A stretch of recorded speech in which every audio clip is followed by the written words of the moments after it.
Bismillahirrahmanirrahim. Assalamualaikum warahmatullahi wabarakatuh. Perkenalkan, nama saya Gisela Aulia Putri Ramayanti. Saya merupakan salah satu motivator di unit Bimba Alam Jaya Jatiwung. Di sini saya akan menjawab tugas kebimbaan video pertama. Yang pertama, di situ ada pertanyaan, jelaskan konsep filosofi kata Bimba yang Anda pahami. Nah, menurut saya Bimba itu adalah bimbingan minat baca dan belajar anak. Filosofinya itu adalah membimbing anak agar memiliki minat baca dan belajar yang menyenangkan tanpa adanya paksaan.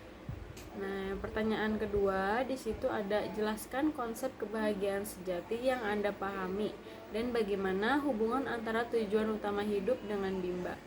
Nah, menurut saya kebahagiaan sejati adalah ketika seseorang sudah menikmati proses belajar tanpa adanya tekanan atau paksaan. Nah, tujuan utama di Bimba adalah menumbuhkan rasa senang membaca dan belajar sehingga anak-anak dapat menjadi pembelajar sepanjang hayat. Nah, yang pertanyaan ketiga, di situ ada jelaskan konsep beriman, berbuat baik, dan belajar yang Anda pahami. Di sini menurut saya beriman itu adalah percaya kepada Tuhan dan menjalankan perintahnya. Lalu berbuat baik. Berbuat baik contohnya melakukan hal-hal yang bermanfaat bagi dirinya dan juga orang lain. Lalu belajar. Belajar itu adalah menambah ilmu setiap hari untuk menjadikan dirinya lebih baik. Keempat, di situ ada pertanyaan, sudahkah Anda berbuat baik, beriman dan belajar? Lalu berikan contoh konkretnya. Di sini saya sudah menerapkan konsep beriman, belajar dan berbuat baik. Contoh dari beriman itu saya berdoa sebelum dan sesudah belajar. Lalu berbuat baik itu contohnya seperti kita menolong orang yang sedang dalam kondisi kesulitan. Lalu belajar itu seperti kita membaca buku setiap hari walaupun sedikit.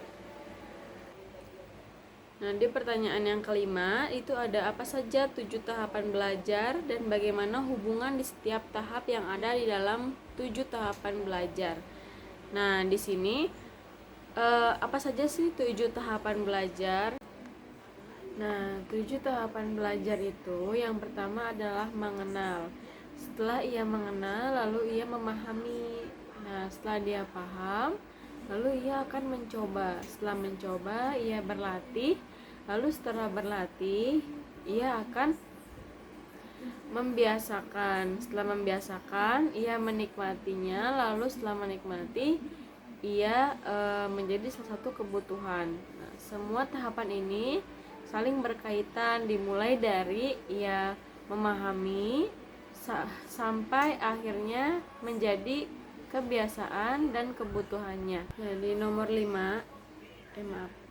6 di sini ada pertanyaan, jelaskan konsep paradigma Bimba yang Anda pahami. Nah, konsep paradigma Bimba yang saya ketahui itu adalah belajar dengan menyenangkan tanpa adanya paksaan dan dilakukan dengan penuh rasa ingin tahu agar anak-anak termotivasi untuk belajar. Lalu di pertanyaan nomor 7, di situ ada sudahkah Anda menerapkan paradigma Bimba dalam kehidupan sehari-hari dan berikan contoh konkret. Saya telah menerapkan paradigma Bimba. Contohnya seperti membiarkan anak memilih buku yang ia suka. Lalu mengajak anak bermain sambil belajar agar anak tidak bosan.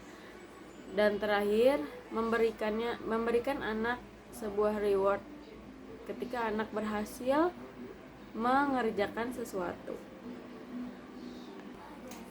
Nah, di pertanyaan nomor 8, di situ ada jelaskan apa saja perbedaan antara membimbakan dengan mengajarkan membaca.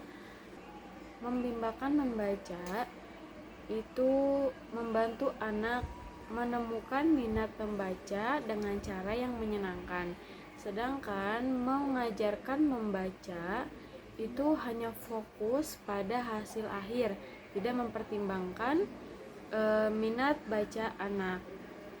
Dan video dari saya, mohon maaf apabila ada kekurangan atau kesalahan kata. Wassalamualaikum warahmatullahi wabarakatuh.